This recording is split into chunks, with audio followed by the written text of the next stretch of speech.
우리는 예수님께서 하나님의 아들이시, 즉 아들이라고 하는 그 신성에 굉장히 집중합니다. 물론 굉장히 중요하죠. 그러나 우리가 또 분명하게 알아야 될 것은 예수님은 우리 사람, 즉 예수님은 신성과 인성을 가지고 계시다는 것은 반드시 알아야 돼요. 근데 대체로 보면은 목사님들이 설교할 때 보면은 신성을 강조는 많이 하는데 의외로 인성은 그렇게 별로 강조하지 않는 것 같아요. 그것은 균형을 잃은 것입니다. 여러분, 교회사 속에서 이단들이 있죠. 어떠한 이단들이 있습니까? 예수님의 인성을 부인한 이단들이 있어요. 인성을 부인하는 거예요. 우리는 예수님이 하나님의 아들이라고 해서 그 인성을 부인하게 되면은 엄청나게 큰 문제가 생깁니다. 어떤 문제가 생깁니까? 예수님은 대속주의 그 자격이 못 돼요. 우리의 속죄, 우리의 구속주, 중보자가 될 수가 없는 거예요. 그래서 하나님께서는 예수님을 어떻게 하셨습니까? 예수님을 마리아의 태를 빌려서 성령으로 잉태해서 그분이 이 세상에 오시게 했단 말이에요. 그렇지 않다면은 그냥 예수님께서 하늘에서 구름을 타고 오시던가 아니면은 뭐 알을 깨고 오시던가 다른 방법으로 오셨겠죠. 굳이 여자의 몸을 빌려서 올 필요는 없죠. 그래서 우리가 그리스도의 인성의, 즉 예수 그리스도의 인성의 부분의 말씀도 사실 많이 들어야 됩니다. 그래야 우리가 예수님을 온전히 알 수 있는 것이에요.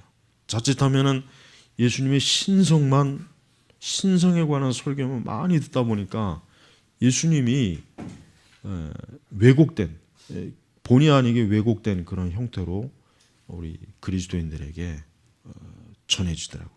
그거는 참 주의해야 돼요. 오늘 말씀에 보면은 여러분이 이 마태복음 2장 전체의 주제가 뭡니까? 이제 예수님이 이제 곧 태어날 거라고 하는 그 소식을 헤롯이 들었죠. 동방 박사는 예수님의 그 별의 인도를 받고 예수님을 찾아왔죠. 그러나 또 예수님은 그 태어나는 그때부터 태어나기 전부터 이미 예수님은 누구의 표적이 되었습니까? 마귀의 표적이 됐단 말이에요. 여러분이 구약 성경에서부터 신약 성경을 끝까지 한번 읽어보시면 알겠지만은 마귀는 뭘 표적으로 삼냐면 그리스도를 표적으로 삼는 거예요. 창세기부터 복음서까지만 만약에 한정된다고 하면은 마귀는 집요하게 누구를 쫓냐면 그리스도를 쫓아요. 그 그리스도를 없애려고, 그 그리스도를 이 땅에 오지 못하게 하려고, 그 그리스도 예수님을 이 세상에 나오지 못하게 하려고, 또 예수님을 어떻게든 그분이 마귀가 짓밟아서 없애버리고 예수님을 하여튼 표적으로 삼고 있어요. 그러니까 성경을 가만히 읽어보면은 마귀가 다른 걸 노린 게 아닙니다. 항상 그리스도, 메시아를 노린 거예요. 여러분 구약 성경도 마찬가지예요. 우리가 구약 성경도 어떻게 읽어야 됩니까? 구약 성경도 마귀가 예수님을 어떻게 집요하게 쫓아다니는가. 얼마나 이 마귀가 예수님과 관련된 그 사람, 그 일에 대해서 집요하게 마귀가 회방하고 모욕을 하고 모독을 하고 시험에 들게 만들고 얼마나 집요하게 마귀가 그리스도 예수님을 쫓아오는지를 확실하게 볼 수 있어야 돼요. 그것이 이제 이 신약에 와서는 특히 이제 복음서의 이 초반부에 보면은 더 확실하게 나타나죠. 그리고 이제 예수님이 궁극적으로 십자가에서 죽으시잖아요. 근데 그때 마귀가 모르는 게 있어요. 그러니까 마귀가 알지 못한 게 뭐냐면 예수님의 부활에 대해서 마귀는 모르는 거예요. 예수님의 부활하심에 대해서 마귀는 미처 그것까지는 마귀가 알 수가 없었던 거예요. 그러니까 마귀는 예수님이 십자가에서 죽으면 끝나는 줄 알고 있었어요. 그런데 예수님이 부활하셨지 않습니까? 마귀가 거기에서 결정적으로 패배한 거죠. 그러니까 사단이 자기의 온 꾀를 다해서 정말 그 에덴 동산의 그 아담과 하와의 유혹부터 시작해가지고 집요하게 그 메시아를 없애려고 했잖아요. 파괴하려고 했잖아요. 파멸시키려고 했잖아요. 그래서 그 십자가에서 이제 예수님을 이제 끝냈구나 하고 마귀가 축배를 들려고 하는 그 상황에 예수님께서 부활하신 거예요. 우리가 이 부활 사건이 그래서 큰 겁니다. 자, 그런데 오늘 보면은 이제 예수님께서 우리가 본문에 읽어봤으니까 알겠지만은 자, 헤롯이 죽자. 이 헤롯이 어떤 사람입니까? 헤롯은 아주 그 역사적으로도 헤롯의 그 관련된 그 문헌을 보면은 아주 악독한 사람이에요. 자기의 그 권력을 위해서는 자식이고 부인이고 뭐 안에 다 그냥 하여튼 뭐 살려두질 않아요. 그러니까 조금이라도 자기 권력에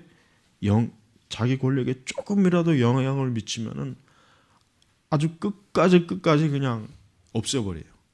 그러니까 자, 이 헤롯이 오늘날 갑자기 동방박사들이라고 한 사람이 와서 유대 왕, 뭐 메시아 이런 얘기를 들으니까 이 헤롯이 기가 막힌 거예요. 속으로 야, 이 메시아 뭐 이게 지금 태어나면 내 왕의 자리를 빼앗겠구나. 모든 백성이 그에게 가서 무릎을 꿇겠구나. 그러니까 헤롯은 다른 게 생각이 나는 게 아니야. 자기 권력, 자기 왕의 자리가 뺏길 것 같으니까 어떻게든지 찾아내서 어때요? 죽여서 없애려고 한 거예요. 근데 사실 그게 누가 한 짓입니까? 마귀가 헤롯에게 그런 마음을 준 것이고, 헤롯에서는 뭐예요? 헤롯은 자기의 본성에 타락한 마음을 가지고 어때요? 예수님을 죽이려고 한 거예요. 그러니까 죄라고 하는 것은 참 그래요. 이 죄라고 하는 것은 분명히 사람이 지어요. 분명히 죄는 사람이 짓습니다. 그러나 우리가 죄를 짓는 데 있어서 마귀는 굉장히 많은 영향을 주고 우리의 의지와 우리의 마음과 우리의 생각을 확고하게 그 죄를 짓도록 마귀는 분명히 역사합니다. 우리는 단순히 죄를 도덕적, 윤리적으로 보면 안 되는 이유가 거기 있는 거예요. 만약에 마귀라는 존재가 없다면은, 어떻게 보면은 마귀라는 존재가 없으면은 사람은 도덕이나 윤리 교육을 통해서도 완전할 수 있습니다. 분명해요. 그러나 그게 안 돼요. 아무리 도덕 교육을 잘 받고 윤리 교육을 잘 받고 뭐 정말 온갖 그 정말 좋은 사람에게 좋은 어떤 것들을 교육을 해줘도 어떻습니까? 사람이 제대로 됩니까? 아니죠. 문제가 생기는 거예요. 죄를 짓는 거예요. 악한 데 마음을 쏟는 거예요. 그러니까 여러분, 우리는 이 세상이 좋아진다고 해서 사람이 좋아지진 않아요. 그러니까 사람이 좋은 집에 산다고 해서 좋은 사람이 되는 게 아니죠. 좋은 옷을 입는다고 해서 좋은 사람이 되는 건 아니잖아요. 좋은 음식을 먹는다고 해서 좋은 사람이 된다면 얼마나 좋겠어요. 그러나 그렇지 않아요. 제가 볼 때는 거꾸로인 것 같아. 물론 뭐 일반화시키기는 어렵지만은 좋은 차 타고 다닌다거나 좋은 음식, 좋은 옷 입으면 나는 솔직한 얘기로 도둑놈처럼 보이지 왜 그렇게 선한 사람으로는 보이진 않아요. 사실 우리 사회가 그렇잖아요. 우리 사회가 사기치고 나쁜 짓을 저지르는 자들이 어떻게 보면 더 잘 살아요. 더 잘 살고 잘 먹고, 물론 일반화시키는 건 아니에요. 그러나 대체적으로 사실은 그런 요소가 많이 있잖아요. 사실은 많이 있어요. 이건 부인할 수 없는 거예요. 이거는. 그러니까 우리는 우리 자신에 대해서 그래야 돼요. 내가 돈이 많아지고 좋은 집에 살고, 그러니까 내가 원하는 바를 다 이룬다고 해서 나라고 하는 사람이 좋은 사람이 되는 건 아니래요. 예. 우리는 그런 어리석은 생각을 가지면 안 되겠죠. 그리스도인들은 세상 사람들이야 당연히 그렇게 가겠지만, 자, 이 헤롯은 어떤 사람입니까? 왕입니다. 뭐 부족함이 없습니다.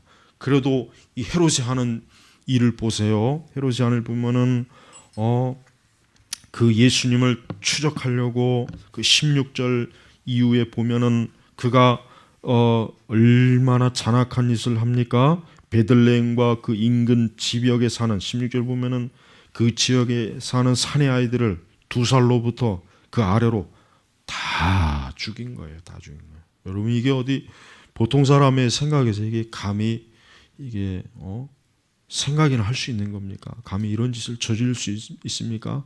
그러나 헤롯은 눈 하나 깜짝하지 않고 이런 짓을 저지를 수 있는 사람이에요. 뭐 자기 자식도 죽이고 부인도 죽이고 뭐 다 죽이는 반에 뭐 어린아이 죽이는 건 아무것도 아니죠. 자, 헤롯을 보십시오. 헤롯이 지금 누구에게 분노하고 있습니까? 예수님에게 분노하고 있는 거예요. 예수님에게 분노하고 있는 거예요. 그래서 19절 보니까 헤롯이 죽자 그래요. 그리스도를 향해서 그 증오와 그 분노와 그 잔인함을 폭발시키는 그 헤롯이 죽었어요. 죽었단 말이에요. 그래서 이제 어떻게 됩니까? 주의 천사가 이제는 애굽에 있는 그 요셉에게 나타나서 자, 이제는 일어나서 다시 이스라엘 땅으로 가라. 그 전에 이제 헤롯이 이러한 잔인한 사건을 일으키기 전에 13절 거기에 보면은 그 예수님이 애굽으로 피신했잖아요. 그렇죠? 피신해 갖고 이 헤롯의 그 잔인한 분노에 예수님이 희생당하지 않도록 하나님이 보호하신 거예요. 그래서 다시 이제 헤롯이 죽으니까 요셉에게 이제 천사가 나타나서 다시 이스라엘 땅으로 가라. 아기의 목숨을 노리는 자들이 죽었다. 20절 보십시오. 아기의 목숨을 노리는 자. 이 아기가 누구입니까? 예수님이잖아요. 자, 보세요. 우리가 여기서 이제 예수님의 인성의 하나의 중요한 부분을 좀 살펴봅니다. 여러분, 하나님의 아들인데도 지금 예수님이 어떠한 상태입니까? 무기력한 상태예요. 여러분, 예수님이라고 해가지고 우리는 보통 예수님의 그 많은 이적과 기적과 그걸 많이 설교하죠. 그러나 대체로 보니까 그걸 많이 설교하는데 물론 중요해요. 그러나 예수님이 아기였을 때를 한번 생각해 보세요. 아기는 어떻습니까? 여기 우리 이제 결혼해서 아이를 낳으신 분들은 알 거예요. 아기는 아무것도 못해요. 아기는 자기 혼자 목도 제대로 못 가눕니다. 부모가 안아줘야 되고 먹여줘야 되고 씻어줘야 되고. 예수님께서 그러한 상태예요.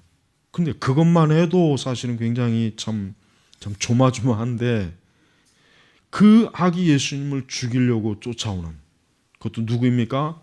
한 나라의 통치자, 왕이 죽이려고 한다는 건 그건 살기가 어려운 거예요. 그건 죽었다고 봐야 돼. 이미 왕이 죽이기로 결심했으면 이미 죽었다고 봐야 될 상황이란 말이에요. 자, 예수님은 어떠한 상태에 있습니까? 전혀 무기력한 상태.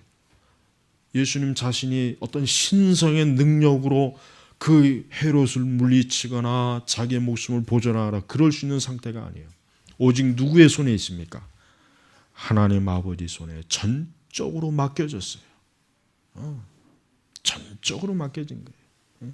자, 우리는 여기서 예수님의 인성의 하나의 중요한 부분을 볼 수 있습니다. 하나님의 아들이시지만 예수님은 어때요? 하나님이시지만, 하나님의 아들이시지만 그분은 자기 자신을 보호할 수 있는, 방어할 수 있는 그것이 아무것도 없는 그러한 상황에 예수님께서 놓여져 있던 그러한 시기가 예수님에게 있었습니다. 여러분, 우리는 바로 예수님께서 이와 같은 당신 자신을 완전히 어때요? 자기를 부인한 거예요. 자기를 부인하고 자기를 완전히 어떻게 해요? 철저하게 연약한 자로 연약한 자로 자기 자신을 그 상태가 놓여 있는 상태란 말이에요. 자, 성도 여러분, 우리 그리스도인들이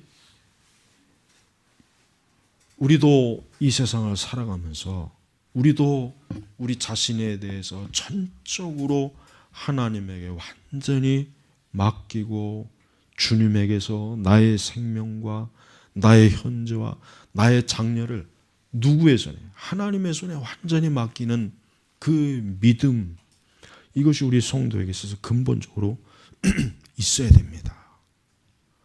우리는 절대로 우리 스스로가 나 자신을 완벽하게 지키고 나 자신을 완벽하게 내 길을 찾고 나의 모든 일을 내가 완전한 지혜와 능력과 실력으로 무엇을 이룬다는 생각을 가지면 안 됩니다.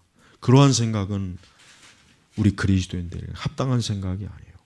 자, 예수님은 자기 자신을 그 죽음의 칼날이 계속 예수님을 쫓아오는 그 상황 가운데서 예수님은 그 요셉과 마리아의 품에서 그 애굽에서 무기력하게 가만히 있는 상태예요. 예수님은 당신 자신이 하나님의 아들이니까 1만 명의 군대를 팍 주위에 포진시켜서 누구든지 오면은 다 그냥 이겨내리라, 그런 분이 아니라 아무것도 없었어요. 요셉과 마리아와 예수님을 위해선 병사 한 명, 호위병 한 명, 마차 하나, 말 하나 이것도 없는 그러한 상태에 놓여 있었던 거예요. 그러나 예수님을 누가 보호하셨습니까? 하나님께서 보호하십니다. 그래서 헤롯이 죽자 그때 주님의 천사 하나님께서 헤롯을 보호하신 거예요. 아니, 우리 예수님을 보호하신 거예요. 예수님을 지키신 거예요. 성도 여러분, 여러분을 정말 보호하고 지킬 분은 하나님입니다. 절대로 사람은 아닙니다. 정말 이거는 분명하게 알고 있어야 돼요. 그러나 이 명확한 사실을 우리가 알고는 있다고 해도 실제로는 그렇지 않아요. 우리는 우리 자신을 얼마나 철석같이 나의 기술과 지식과 경험을 또 내 사람을 얼마나 믿습니까? 여러분, 제발 사람을 믿으면 안 돼요. 절대로 사람을 믿으면 안 돼요. 사람을 의지하는 자는 하나님이 싫어한다 그래요. 미워한다 그랬어. 요셉도 마리아도 예수님 자신도 아무것도 의지할 게 없어요. 그렇다고 이들이 돈이 많았습니까? 돈도 가난하잖아요. 이를 지켜줄 사람도 없어요. 오직 누구만 지키겠습니까? 하나님이에요. 사실 마리아나 요셉 자신이 사실은 제일 잘할 거예요. 왜? 주님이 애굽으로 피난 가라고 해서 간 것이고 또 주님이 천사가 나타나서 다시 이스라엘 땅으로 돌아오니까 돌아오는 것이에요. 요셉과 마리아 자신부터가 사실은 뭡니까? 하나님이 아니면은 자신과 아기 예수님의 목숨을 보호할 수 없다는 것을 너무나 잘 안 것입니다. 우리 성도 여러분이 이 세상을 살아가는 방식이 뭡니까? 하나님을 믿는 것입니다. 하나님을 신뢰하는 것입니다. 나의 생명과 나의 모든 것을 그리스도께 맡기는 것입니다. 하나님에게 맡기는 것입니다. 예수님 자신이 그러셨잖아요. 예수님 자신이 하나님의 아들이라고 해서 어디 호화찬란한 뭐가 있었습니까? 예수님의 생애를 다 우리가 복음서에 보면 알지만은 예수님은 나귀 새끼 한 마리도 가진 게 없어요. 사실은. 아마도 예수님은 2벌 겉옷도 없었을 거예요. 예수님은 아무것도 누울 것도 없고 오직 누구에게 맡겼습니까? 자기 자신을 하늘에 계신 하나님 아버지께 맡긴 거예요. 하늘에 계신 하나님 아버지께 맡긴 거예요. 여러분, 그러면은 우리는 그렇게 하면 안 되나요? 우리 역시 마찬가지입니다. 궁극적으로 성도는 모든 것을 누구에게? 하나님 아버지께 의탁해야 돼요. 자기의 생명, 자기의 현재, 장래 모든 것을 하나님 아버지께 지금보다 1000배, 100배, 10,000배 더 하나님의 손에 자기를 전적으로 맡겨야 돼요. 이게 뭡니까? 이게 바로 주권적인 신앙이라는 거예요. 이게 바로 우리가 성경 전체에서도 나오지만 우리 칼빈주의 신앙에서 하나님의 주권, 하나님의 손에 자기를 맡기는 거예요. 예수님 자신을 보십시오. 헤롯이 와서 죽이면 죽을 수밖에 없는 상황이에요. 애굽에 가서 굶주리면 굶주릴 수밖에 없는 상황이에요. 그러나 예수님 자신부터가 누구의 손에 맡겼습니까? 아버지 하나님의 손에 자기 자신을 완전히 맡겼잖아요. 바로 우리 성도들도 이 예수 그리스도의 이러한 같은 것을 우리도 철저하게 믿음으로 받아들여야 됩니다.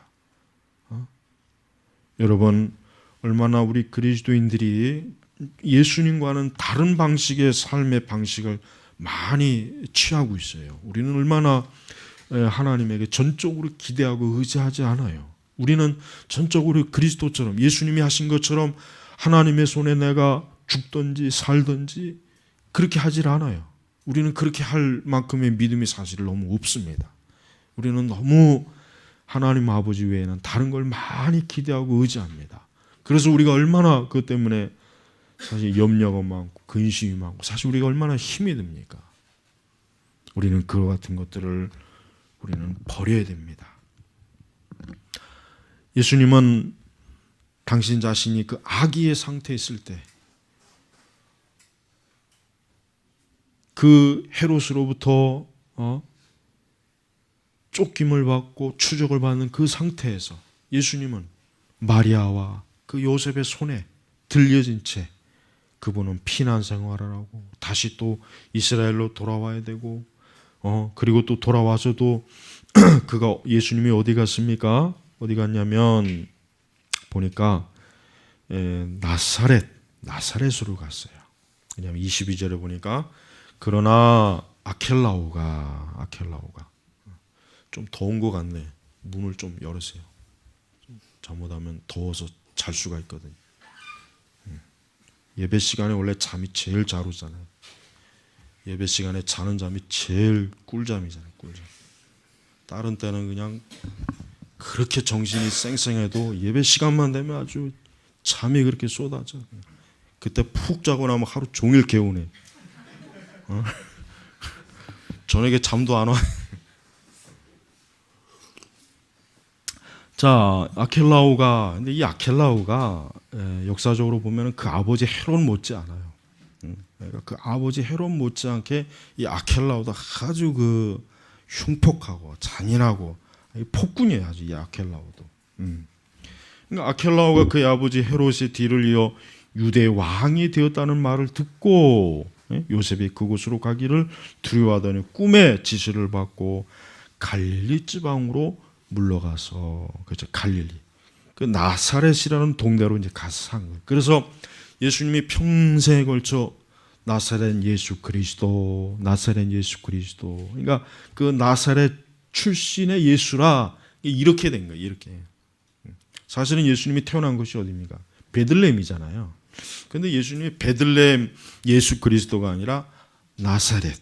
근데 왜 그러느냐? 23절에 보니까 이는 선지자들을 통하여 그가 나사렛 사람이라고 불릴 것이다 라고 하신 말씀을 성취하려는 것이다. 그러니까 예수님의 일생 전체는 이미 벌써 하나님의 계획과 섭리와 예정 가운데서 다 하나하나 이끌어지는 거예요. 그런데 23절에 보면 이 말씀이 조금 난해한 구절입니다. 뭐냐면 이는 선지자들을 통하여 복수예요. 복수. 그가 나사렛 사람이라고 불릴 것이다. 근데 이 말씀을 구약에서 찾을 수가 없어요. 구약에서 찾을 수가 없어요. 그러니까 성경을 비판하는 사람들은 야, 그가 나사렛 사람이라고 불릴 것이다. 이 말씀이 어디 있느냐? 누가 예언했느냐? 어떤 선지자가 예언했느냐? 그렇게 물어본단 말이에요. 그럼 할 말이 없어요. 대답을 왜 없거든. 없단 말이에요, 사실. 그러면 뭡니까? 제가 이 부분을 권위 있는 대다수의 주석들을 다 살펴보니까 뭐냐면 어디에 답이 있냐면 선지자들을 구약의 선지자가 몇 명입니까? 많잖아요. 예레미야도 있고 선지자들이 많잖아요. 우리가 대선지자, 소선지자 보면 그 선지자들만 해도 얼마나 많습니까? 그 모든 선지자들이 결국은 공통적으로 그리스도 예수께서 이 땅에 오시고 그분이 특별히 그 나사렛이라고 하는 그 지역은 같은 그 이스라엘 안에서도 가장 사실은 참 그 뭐라 그럴까 무시받고 멸시받고 좀 저쪽 출신이라면은 좀 이렇게 한 수 아래 깔아보는 그런 지역이랍니다, 사실. 그러니까 예수님 자신이 예루살렘 출신이면은 옛날에 우리나라도 사람은 태어나면은 서울로 보내고 말새끼는 태어나면 이제 제주도로 보내라 그랬잖아요. 근데 요즘은 거꾸로 됐다 그래요. 거꾸로. 사람이 태어나면 제주도 보내고 제주도가 그만큼 살기 좋대요. 교육 환경이 좋고. 그러니까 예수님도 태어나는 그 지역 그분이 그 어린 시절을 보내고 대부분의 일생을 예수님이 33년이지만 거의 30년을 어디서 보냈냐면은 나사렛에서 보냈단 말이에요. 그러니까 어디 가서 나사렛 예수 하면 이미 벌써 나다니엘도 오죽하면 야, 그 나사렛에서 뭐가 나겠느냐? 거기서 무슨 인물이 나겠느냐? 나다니엘까지도 무시할 정도였어요. 그러니까 뭡니까? 선지자들이 뭘 연해서 예수님을 비천하고 보잘것없고. 그러니까 예수님은요 사람으로 태어난 것 자체만 해도 사실 하나님이 사람의 몸을 입으신 것도 사실 참 정말 그것도 비천한 건데 이 태어나는 그 지역과 그 상황까지도 예수님은 사람들에게 멸시받고 무시당한 그러한 상황이었단 말이에요. 그러니까 바로 그걸 얘기하는 거예요. 그러니까 이 마태가 선지자들을 통하여 그가 나사렛 사람이라고 불릴 것이다라고 하는 것은 이미 예수 그리스도가 비참하고 천하고 보잘것없고 아무것도 내세울 것이 없는 그러한 존재로 태어난다는 것을 마태가 구약의 그 성경 전체를 영감을 받아서 이렇게 기록한 거란 말이에요. 성령을 통해서. 여러분, 우리는 예수님 자신이 절대로 예수님의 일생을 보면 알지만 단 한 번도 단 한순간도 예수님은 사실 이렇게 뭐 빛이 나고 폼을 잡고 뭔가 좀 드러나고 뭐 상류층 고귀한 신분 단 한 번도 이게 예수님에게서는 보이질 않아요. 그런데도 불구하고 오늘날 우리 기독교는 얼마나 고급화됐잖아요. 사실은 기독교는 어디에 기준을 맞춰야 되냐면은 기독교는 중하층에다 맞춰야 돼요. 그게 사실 제일 좋습니다.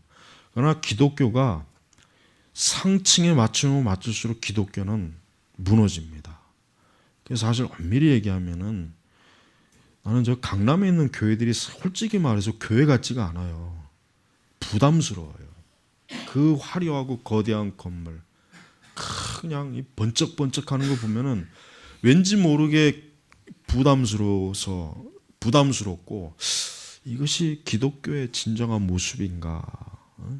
서구의 교회도 그렇죠. 서구의 교회도 보십시오. 중세 시대 우리가 이제 여러분 이제 나중에 유럽에 가 보시면 알겠지만은 그 엄청난 수십 년, 수백 년 동안 지은 그 교회들, 그 금으로 덕지덕지 칠하고 화려한 명화, 뭐 그 대표적인 게 바티칸 아닙니까? 바티칸. 거기는요 머리끝부터 발끝까지가 다 보물입니다. 바티칸은. 뭐 엄청난 예술 조각품들이 있죠, 미술품들이 있죠. 그러나 과연 그곳이 정말 그리스도께서 예수님은 단 하나의 금 조각이나 보석 조각도 걸치시지 않은 분인데 왜 오늘날 교회는 왜 그렇게 화려한 것이 많고 왜 또 우리 성도들은 몰라요. 하나님의 축복을 많이 받아서 돈이 많은 건지 모르겠지만은 왜 그렇게 화려한 것을 좋아하는지. 성도들은 화려한 걸 좋아하면 안 됩니다. 성도들은 지극히 소박하고 단정해야 돼요. 지나치게 화려한 것은 그리스도 우리의 신앙을 안 좋게 만듭니다. 세속적이고 타락하게 만드는 거예요. 근데 우리나라 지금 교회가 양극단에 있어요. 뭡니까? 가난한 교회, 부자 교회. 제가 옛날에도 칼럼에 썼죠. 가난한 교회, 부자 교회를 지금 양극단화되고 있어요. 점점. 그러니까 돈 많고 잘 사는 사람, 이런 사람들 어디로 갑니까? 교회 건물 화려하고 사람 많고 그런 데로 가요. 정말 그런 데로 갑니다. 근데 가난한 사람들은 그런 데 못 갑니다. 가봐야 대접을 못 받거든. 가봐야 좀 무시당하고 배견할 수가 없어요. 배견할 상황이 못 돼. 뭐 그렇다고 그 교회에서 쫓아내는 건 아닌데 왠지 모르게 거기 있으면은 나는 여기 있으면 안 될 사람이라는 인상이 그런 게 오는 거예요. 그 교회가 그 정상이 아니죠. 예수님은 얼마나 참 비천하고 보잘것없고 그분이 한번 뭐 화려한 가마를 타봤습니까? 화려한 어떤 백마나 이 전투마를 타봤습니까? 겨우 탄 게 그것도 마지막에 나귀 새끼 한 마리 어디서 빌려와가지고. 그러니까 우리는 예수님의 생애를 가만히 본다면은 우리 그리스도인들이 우리가 이 세상에서 조금이라도 화려한 것을 빛을 받으면 안 돼. 목회자도 마찬가지죠. 목회자도 너무 화려하고 그냥 머리부터 발끝까지 그냥 아주 기름이 잘잘잘잘. 이건 뭐 손을 어디다 대을지. 그런 목회자들 보면 참 부담스러워요. 야, 예수님도 이랬을까? 그렇지 않았단 말이에요. 예수님이 제자들과 같이 먹고 마시고 같은 옷을 입어서 오죽하면 예수님을 누구인지 가룟 유다가 알려줘야 예수님인지 이 사람이 예수님이구나. 그러니까 전혀 예수님은 어디다 갖다 놓으면은 표시가 안 나는 사람이에요. 여러분 거기에 비해서 우리는 얼마나 돋보이려고 하잖아요. 우리는 얼마나 돋보이려고 합니까? 교회도 그렇고 목회자도 그렇고 성도들도 그렇고 뭔가 돋보이고 막 빛을 내고 싶어하고 뭔가 막 화려하고 싶어하고 폼을 내고 싶어하고 이건 그리스도의 정신하고 전혀 반대예요. 전혀 반대란 말이에요. 여러분 절대로 이런 걸 본받아서는 안 돼요. 그리스도인들은 지극히 소박하고 또 검소하고 단정해야지 화려한 빛을 내는 건 정말 그건 아닙니다. 그건 절대 그래서는 안 돼요. 그러니까 청교도들이 이 로마 카톨릭의 그 화려함에 질리니까 그들의 예배당을 보세요. 옛날 아주 소박하잖아요. 아무것도 없어요. 아무것도 없단 말이에요. 예? 여러분 교회가 진정한 하나님의 진리, 성령의 역사가 사라지면 이 세속적인 화려함으로 채워지는 거예요. 세속적인 화려함으로. 그래서 우리가 그걸 주의해야 된단 말이에요. 예수님 자신을 보십시오. 아무것도 없습니다. 이제 앞으로 계속 이제 우리가 예수님의 이런 분을 볼 테지만은 예수님은 당신 자신을 돋보이게 할 만한 단 하나도 가지고 있지 않습니다. 우리 신학생들도 주의해야 돼요. 그 목사님들이 뭐 박사학위 받으려고 그러고 뭐 좀 그 이력을 보면은 어디 뭐 회장 뭐 그냥 그런 거 딱 보면은 야 이거는 예수님의 종으로서는 합당하지 않아요. 설령 그런 게 있을지라도 가려야지. 그냥 명함에 보면 채울 데가 없어요. 채울 데가 없어요. 그리고 왜 그 목사님들이 보면은 강단에서 제가 옛날에는 강단에서 사실 가운을 입었어요. 검은 가운을 입고 또 뭐 근데 어느 순간부터는 이 가운 입는 게 싫더라고요. 왜 싫으냐면은 왠지 모르게 좀 물론 가운 입는다고 해서 죄는 아니에요. 그러나 가운 입는 것 자체가 뭔가 모르게 좀 성직자라고 하는 그 티를 내는 것 같다는 생각이 들더라고요. 그래서 이제 그때부터는 가운을 안 입어요. 그러나 이제 가운을 뭐 입긴 입되 그 화려한 가운은 입지 마세요. 그 목사님들이 보면 그 몇백만 원짜리 합니다. 그 가운이 몇백만 원이에요. 그거 몇십만 원도 아니에요. 진짜 몇백만 원 하는 가운이 있어요. 다 그래요. 화려한 막 칼라 달고 여기다 박사학위 3개 줄. 저는 그런 걸 볼 때마다 아유 좀 저런 거 없어도 괜찮은데 저런 거 없어도 괜찮은데 근데 왜 하도 이거 예배 그러니까 80년대 후반부터 우리나라 교회가 좀 더 예배를 좀 세련미 있게, 좀 멋있게, 좀 더 장엄하게 드리자 해가지고 그 예배 갱신 운동이 일어나는데 그때 뭐가 많이 들어왔냐면 이 카톨릭적인 요소가 많이 들어왔어요. 그때부터 목회자들이 화려하게 가운을 장식하고 이 스톨 이거 이렇게 달 막 걸치고 이 감리교 보시죠. 감리교, 뭐 통합측 이런 대형교회, 중대형교회 목사를 보세요. 막 그냥 사시사철 막 변해. 교회력에 따라서 이제 또 입는 게 있겠네. 색깔, 보라색, 주홍색, 흰색, 검은색. 언제 그 짓을 하고 있습니까? 그거. 그러니까 청교도들은 그런 거 다 철폐버린 거예요. 이런 거는 교회에서 합당하지가 않다. 그게 다 로마 카톨릭의 유산이란 말이에요. 더러운 유산. 좋은 유산도 아니고 더러운 유산. 그러니까 목회자들이 그런 것부터 좀 이렇게 좀 버려야 돼요. 또 목사님들이 보면 금반지 끼기. 그 빼가고 싶더라고요. 빼가지고 팔아갖고 뭐 책이라도 좀 사. 그 화려하게 그러면 안 돼요. 저도 목회자지만은 목회자는 절대로 화려하면 안 돼. 큰일 납니다. 그건 이미 타락했다는 증거예요. 자기 자신을 지나치게 화려하게 꾸미는 건 목회자들이 안 돼. 정말 안 돼. 그렇다고 해서 지저분한 건 더 안 되고 그냥 수수하면 돼요. 성도들도 마찬가지예요. 성도들도 그냥 그 큰 교회 그 권사님들 보면 화려해. 그냥 머리부터 발끝까지 그냥 아주 몇십만 원씩 하는 게 파마도 하고 미장원에서 꾸미고 그냥 막 줄줄이 막 금진주 달고. 여러분 예수님하고 이런 게 과연 어울린다고 생각합니까? 그렇지 않아요. 예수님께서는 조금 더 이런 부분에 있어서 당신 자신이 과시하거나 자랑하거나 빛을 드러내는 그런 게 전혀 없잖아요. 그러니까 예수님이 그렇게 하시니까 세리와 창녀와 가난한 자들이 예수님에게 올 수 있는 거예요. 근데 예수님이 왕처럼 차리고 있으면 누가 옵니까? 누가 오겠어요? 누가? 돈 많은 사람은 오겠죠. 화려한 사람은 오겠죠.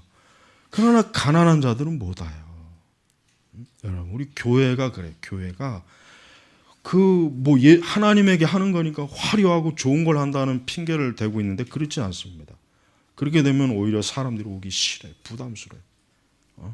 저 강남에 화려한 그 호텔 교회 가보니까 뭐 부담스럽더라고요. 그냥 들어가는 순간부터 야 이거 신발도 이거 좀 멋있게 멋있는 신발을 신어야 여기 어울리지. 이건 뭐 운동화짜 끌고 신고 갔다가는 뭐 그거 자체가 벌써 복음을 거부하게 만드는 거예요. 복음. 여러분 복음이라고 하는 것이 말로 선포되지만 복음은 때로는 그런 외형적인 것들을 통해서도 사람들이 복음이 거부하게 만드는 요소가 있어요.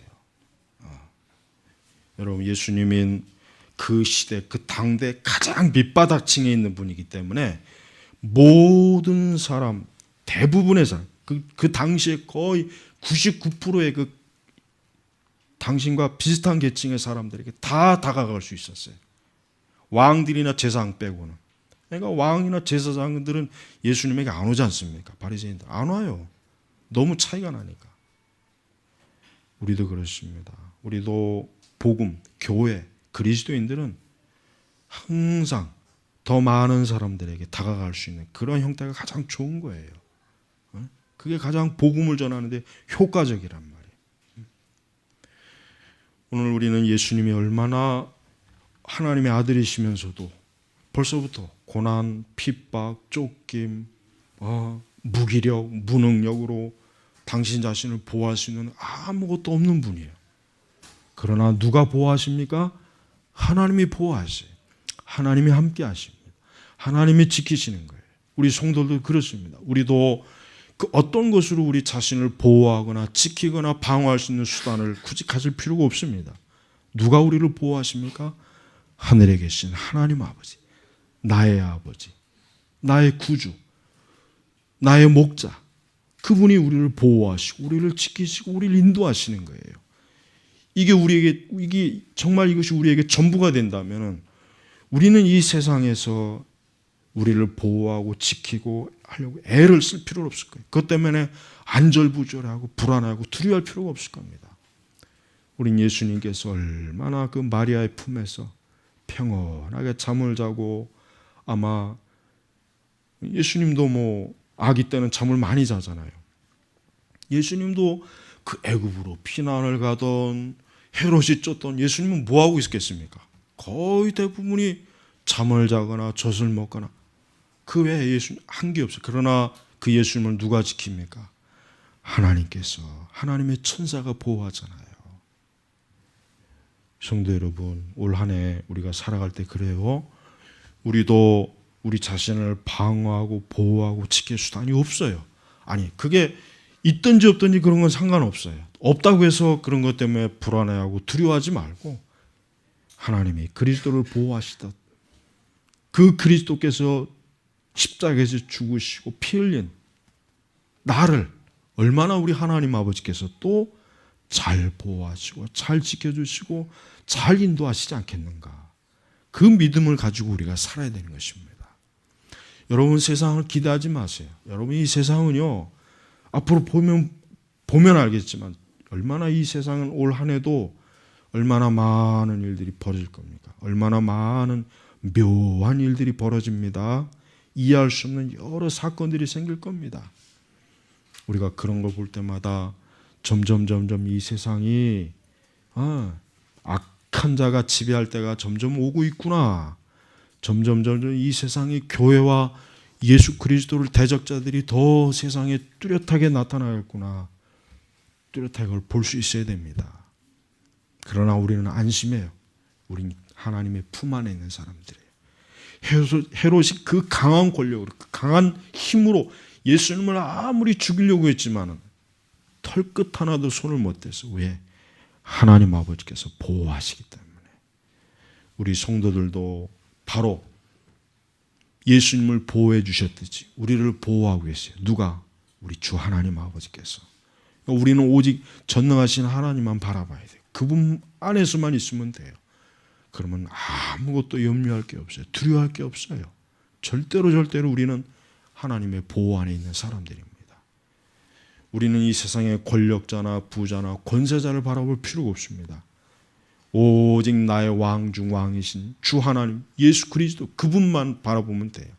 그 믿음이 있으면 우리는 이 세상을 이길 수 있습니다. 담대하게 세상을 뛰어넘을 수가 있는 것이에요. 아무쪼록 우리 온 성도분들이 올 한 해 하늘에 계신 하나님 아버지만 바라보시기를 주의 이름으로 축복합니다. 기도하겠습니다. 아버지 하나님, 감사합니다. 우리 자신도 우리 스스로가 아무것도 할 수 없는 참으로 무기력하고 무지하고 어리석습니다. 그러나 우리는 그리스도로 인하여 우리가 구원받은 하나님의 자녀이기에 하나님이 얼마나 우리를 귀하게 여기고 지난 한 해도 또 올해도 이끌 줄 믿습니다. 우리를 푸른 초장으로 실만한 물가로, 또 때로는 우리가 사망의 음침한 골짜기를 간다 할지라도 하나님 아버지께서 우리의 목자가 되셔서 이끌 줄 믿사오니 주여 우리를 도우소서, 우리와 함께 하시옵소서, 우리를 인도해 주시고 지켜 주시옵소서. 감사를 드리며 예수 그리스도의 이름으로 기도 올렸습니다. 아멘.